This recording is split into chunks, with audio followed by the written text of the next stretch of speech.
So the first thing I want to talk about is eukaryotic versus prokaryotic cells.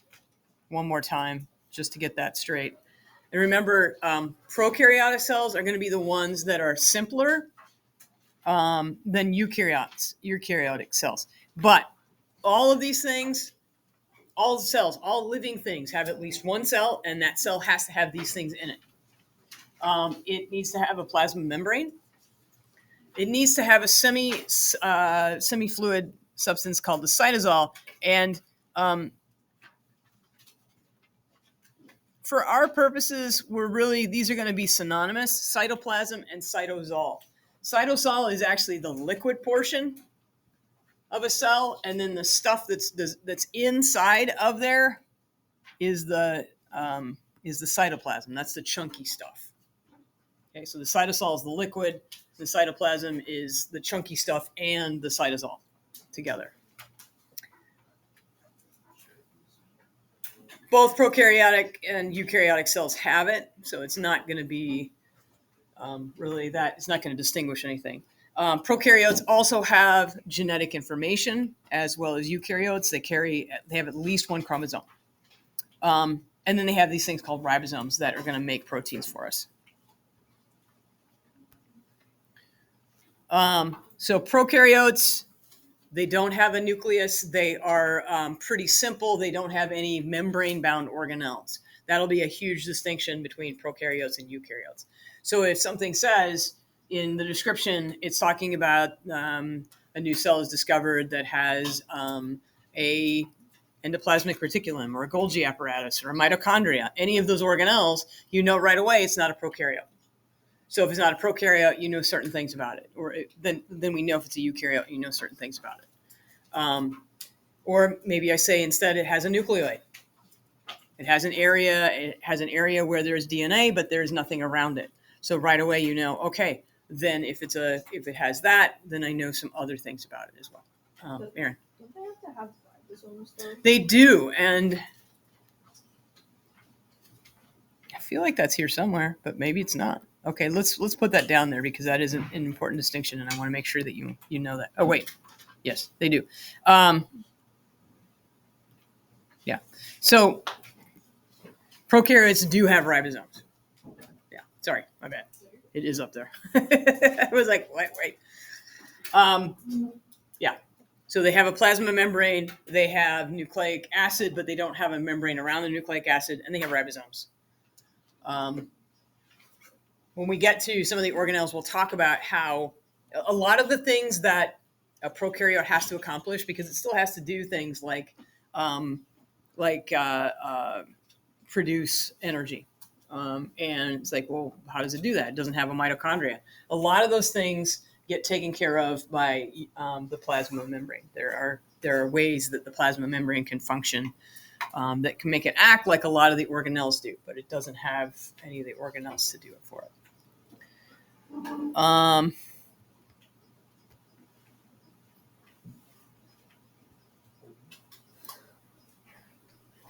That's the slide I was looking for. Yeah. So they also have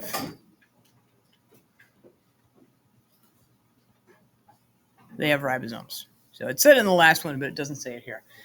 So you might want to jot that down. They have ribosomes. Their ribosomes look a little different, prokaryotes versus eukaryotes. We don't need to worry about that right now in here. Just the fact that they have ribosomes, they can make proteins. What's the difference between like a ribosome and a membrane-bound organelle? So membrane-bound organelles are going to have a membrane around them that ties them to either the plasma membrane, well, not really the plasma membrane, to the nucleus. It's going to tie them to the nucleus in some way. And you don't have that. Ribosomes are actually embedded in the plasma membrane. And these are, again, two good examples of asking clarifying questions. So if there's something, again, that you're not quite understanding, ask a question. I promise I won't bite. I've had all my shots, I think. Okay.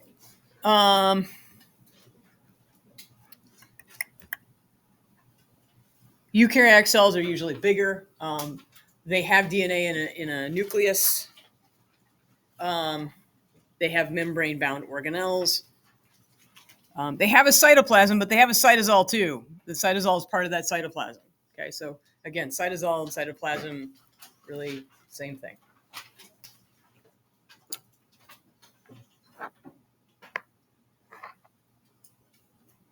Talked about plasma membrane yesterday.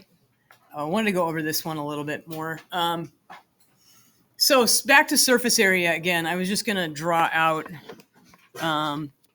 So this is going to be, if I'm doing surface area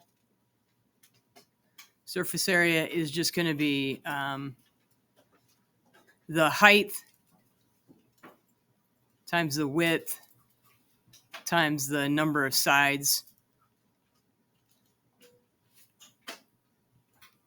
So in this case, 1 times 1 times 6 is going to give you total surface area.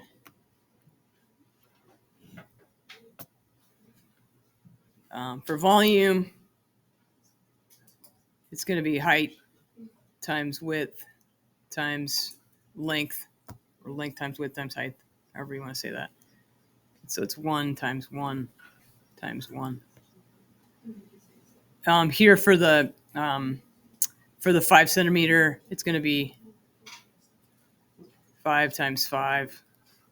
Oh, wait a minute. Sorry, I did that wrong. Why is this so hard for me? I need a learning. I need an IEP for this. I don't know why. Let me try this again. 1 times 1 times 1, and this is going to be. Wait, no, I'm still doing this wrong. I'm sorry. Apologize. Yeah, 1 times 1 times 1. And this one's going to be 5 times 5 times number of boxes. Is that right? 5. Wait, no, not number of boxes. That's the problem. This is wrong. Take that out of there. There. Yeah. And this is 1 times 1 times 6. And this is 5 times 5 times 6. Okay. Whew. I don't know why. Yeah, I got to get rid of that. So now small sizes better than big sizes, because when you start to go up in size, when you go from 1 cube, just as an example, to a 5 cube, this volume goes up much more than the surface area does. So surface area didn't really increase all that much. And so what you end up getting is a value for the 5 cube that is 1.2. So if I take surface area, 150 divided by 125, I get that value there, which is 1.2. Or if I'm doing the small cube, I get 6 divided by 1. You want a bigger number. Faster diffusion, faster things can get across a membrane will be based on the bigger the number. So as you go up in size, your volume normally increases much more rapidly than your surface area does. So as a result, cells are usually small. There are ways to deal with this, though. And those ways are to somehow increase the surface area. So I can have a cell that's just like that, and that's my surface area is obviously going to be around the outside. But I can also increase the surface area dramatically by putting folds on my membrane.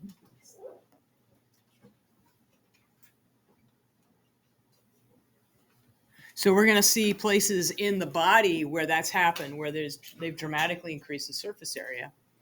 And as a result, the volume stays about the same, but the surface area dramatically increases. I should have probably drawn it on here so you could do this.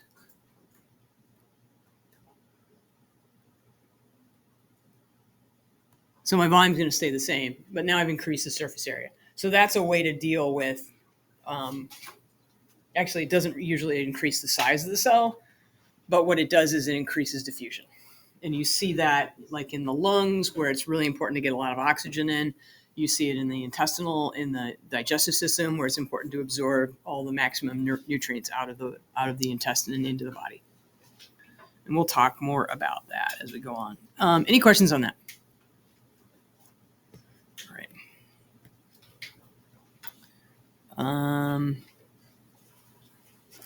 All right. So this is actually where we stopped last time. Oh, there we go. I got two cells here. I got this one, and I have this one.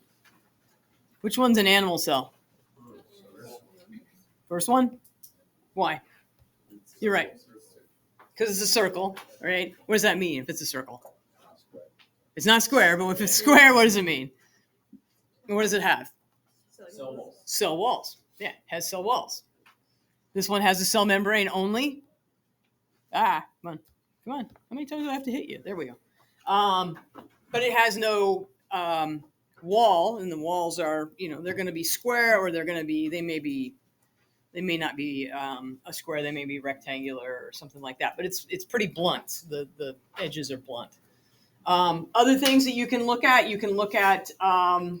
the fact that we have in a plant cell, we have a bunch of these little guys called chloroplasts. Remember those guys? Of course I remember those. That are responsible for photosynthesis. We can't photosynthesize. We're animals. We are animal cells. Both of these are eukaryotes. So you can see they're jam-packed full of words that we're going to talk about, which are all organelles. So we've got ER, I've got the mitochondria, I've got in the plants, I have some perioxysomes, Golgi apparatus, nucleus. All of those are organelles. So therefore, both of these are going to be, pictures are going to be showing us eukaryotic cells. Why? Just why? There we go. Okay. All right, so let's talk a little bit about some of the parts to a eukaryotic cell. Most, not all, however, of the DNA in a eukaryotic cell is contained in the nucleus. That membrane bound, and when I say membrane bound, I mean for nucleus, it's actually two membranes. And I think that might be on the next page. I'll get to that in a second. The DNA is really super important. We don't want it to move. So in order to deal with that, rather than having it move, we make a copy of that information and we move that copy. And that's what RNA's job is to do. RNA will move the DNA to, where's it going to move it to? Yeah, it's going to move it to these ribosomes. And once that RNA copy is there, the ribosome's job will be to make proteins that our body needs. And that's a huge process and an important process that we will spend an entire 2 weeks, or is it 3 weeks? Can't remember. It's a long time working on.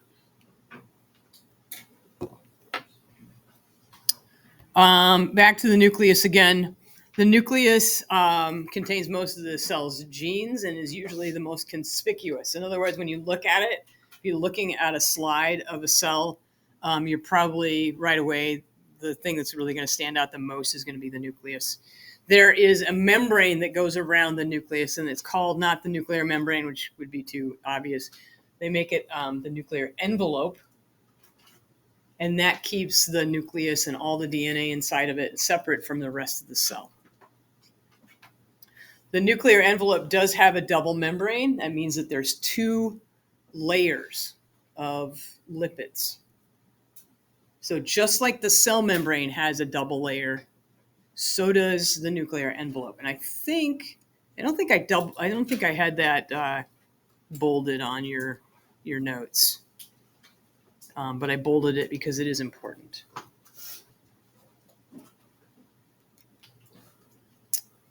I skip down to this guy here. This is a picture of a few things. The big purple thing, the most conspicuous, is the nucleus.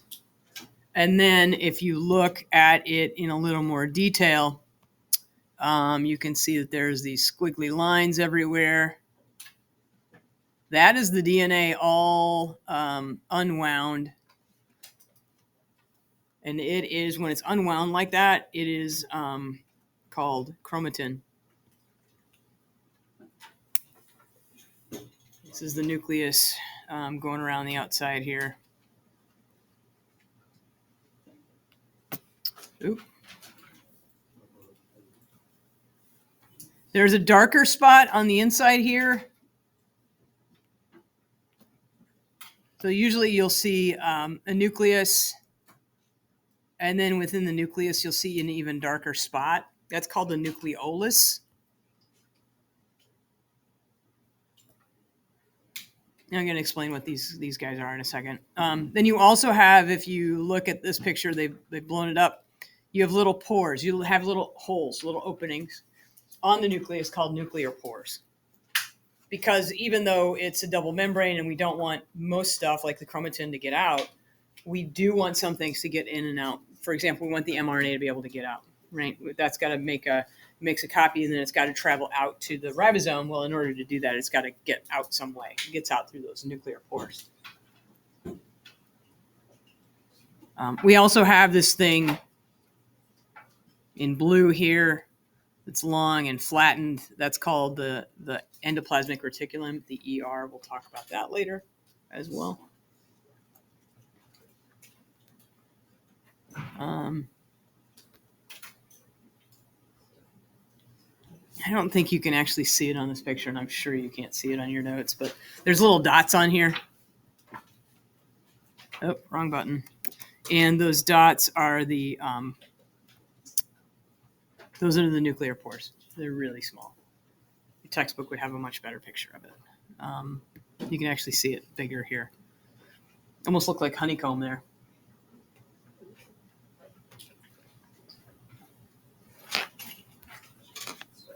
Okay, pores lined with the structure called the pore complex regulate the entry and exit of molecules passing in and out of the nucleus. So nuclear pores. Don't worry about this next bullet point. We're not going to worry about the nuclear lamina. In the nucleus, the DNA is organized into discrete units called chromosomes. When the chromosomes are wound very tightly, they are wound up around these things called histone proteins. So in eukaryotes, and this is an important point, in eukaryotes, the chromosomes are made of both DNA and protein. In eukaryotes, the DNA is made of both, the chromosome is made of both DNA and histone proteins. That's different from prokaryotic DNA, which doesn't have the histone proteins. It's just DNA. No chromosomes are just DNA. There's no proteins. And the reason for that is, so if I've got, this is my little globular protein, which is my histone protein. So that's this guy here. The DNA, there's a lot of it in eukaryotes. Eukaryotes have more DNA than prokaryotes do. But in order to store it all, so it all fits in there, the DNA gets wound around that histone protein. That's hard to see.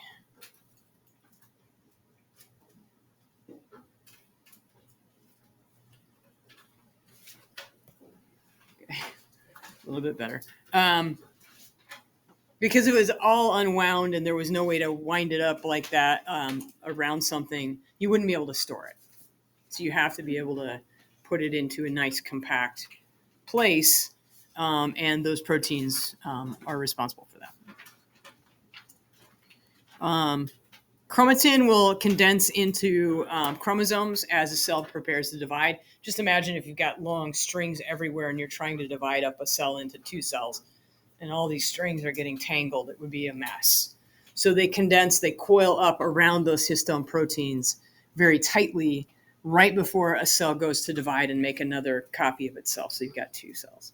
It just makes it a little bit easier for the process to happen. The nucleolus we talked about on the last slide is that dark purple circle that was right here in the middle. When they stain a nucleus, it usually comes out a dark purple, or it comes out a purple, I should say. And then the nucleolus actually looks even darker purple color. Wrong button.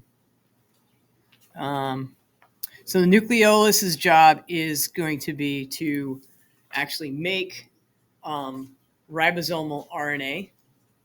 Ribosomal RNA is part of the ribosome. So there's mRNA. mRNA is messenger RNA, and its job will be to shuttle genetic copies of the DNA to the ribosome. And then you also have ribosomal RNA, and ribosomal RNA is to physically make up part of the ribosome. So the rRNA is made in the nucleolus.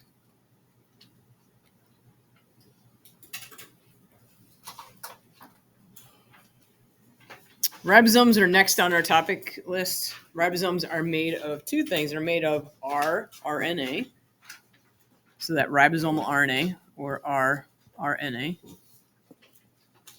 and they're made of protein.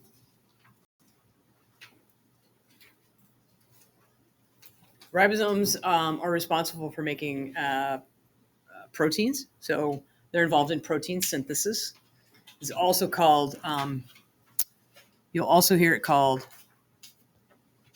gene expression. Did you all learn cursive? No. Yes. So some did, some didn't. I got to start watching the way I print, because I print kind of like a cursive, like this guy here. That's gene expression. Ribosomes are found in two locations. They're found free floating in the liquid, the cytosol of the cell.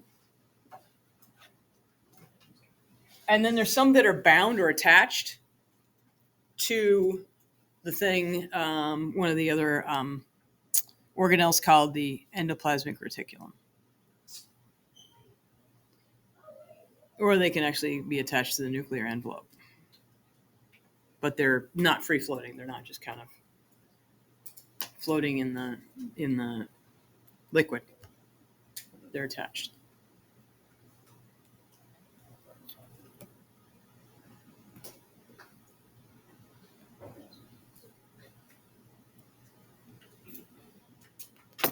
This is a picture of a ribosome. I think it looks like a hamburger bun. You got a big top, and then you got a smaller bottom. And if you will find that I use a lot of food analogies in here, which usually makes me hungry, and now I want a hamburger with bacon and cheese and more bacon. It's BLT season. Anyone like BLTs? I like BLTs with avocado. With black. Ooh, that sounds good. I love avocado. Ah, that sounds really good. I might have to try that. See, lots of food. Talking about the food. Come on. How many times do I have to poke this thing? Thank you. Okay. So 6.3 was on DNA, RNA, well, ribosomes. I think we also talked about the phospholipid bilayer in there, the cell membrane. Now I want to talk about the actual organelles. So the organelles are bound to each other by a network of membranes. And that together, that membrane system is called the endomembrane system. And the endomembrane system does a lot, in a eukaryotic cell. And there's a lot of parts to it. We're going to talk about each one of these parts in more detail. Nuclear envelope, endoplasmic reticulum, Golgi apparatus, lysosomes, vacuoles, and the plasma membrane. All those things are connected to each other by a system of membranes.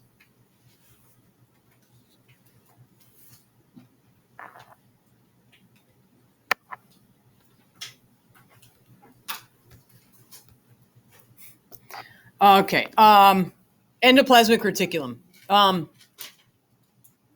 Endoplasmic reticulum accounts for more than half of the total membrane in many eukaryotic cells, so it's a big structure. That was the one with that was flattened and blue on the side of the nucleus. And it is attached to, or continuous with, it says continuous with, which means attached to, the nuclear envelope. So it's right there sitting on it and actually physically attached to it.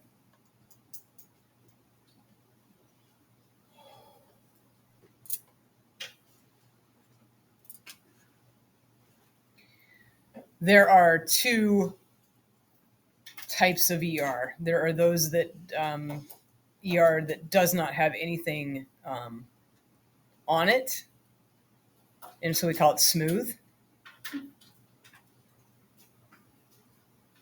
Or sometimes you just hear it as SER. And then the other one is RER, which is rough. And it's rough because it has also attached to it, it has ribosomes. So the ribosomes are making the proteins, but conveniently, the next part in the step of making a protein ready for functioning is the endoplasmic reticulum. So if the ribosomes attach to the ER, it can really quickly be shuttled to the ER and have the next step in the process done.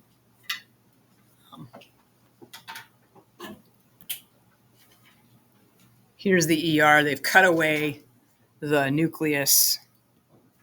The nucleus would be there in purple. So you can see the nuclear envelope there on the side, and then attached to it is the ER. And on the left-hand side is the smooth, no bumps. And the rough ER, there are bumps because there's ribosomes there. Kind of hard to see. Let's see if this picture is any better. Yeah, sort of. It's hard to see. You can see little dots here. I gotta figure out how to make my Screencastify pen bigger. No one knows how to do that, do they? Yeah, Lucas. Why would there be smooth ER if it's not if it doesn't have the ribosomes? Smooth ER has a different function. Okay. And let's see if we actually can. Yeah, there it is. Good call. Come on. If I hit you harder while you work, that's not good. Okay, the smooth ER. Its job is going to be to make or synthesize lipids. So like components of cell membranes, for example. Fatty acids. It metabolizes carbohydrates. In other words, breaks them down. Metabolize means to break apart. One of the big functions of the smooth ER is to treat the cell for any kind of invasion by drugs or poisons. So to try and break those harmful chemicals down so that the body or so the cell survives. And then another function is to store calcium. The calcium is actually stored in smooth ER stores calcium in muscle cells. Because calcium is part of the process of muscle contraction. You don't have calcium, you can't contract your muscle. The rough ER, on the other hand, has those ribosomes bound to it. And its job is going to be more in protein synthesis.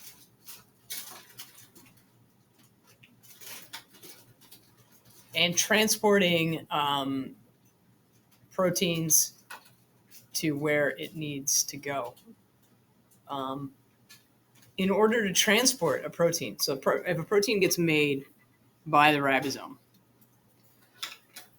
it's got to be moved to another location to be completely finished, to be made fully functional. But to do that, it just doesn't float magically off to the area by itself, because if it tried to move on its own without any kind of protection, there are parts of the cell that would, enzymes in the cell that would break it apart. So instead, it's transported in a little bubble called a vesicle. We're going to talk a lot about vesicles. And those vesicles, so say I've got a protein here. That's my protein of sorts. In order for it to not be broken down and to go to where it needs to be surrounded by a membrane. And so a transport vessel is just the membrane that was created by the ER that's been wrapped around the protein. And then it can move to the location that it needs to, the next location. That I'm not going to talk about today, because that is all we need to do, I think. Yeah. The next place that protein is going to move is going to be to the Golgi apparatus, and we'll save that for next time. All right. That is all. You can take a break. When you come back, you're going to be working on that cell organelle chart, and then also your study guide through 6.3. Don't worry about 6.4 yet, because we're not through 6.4. Right.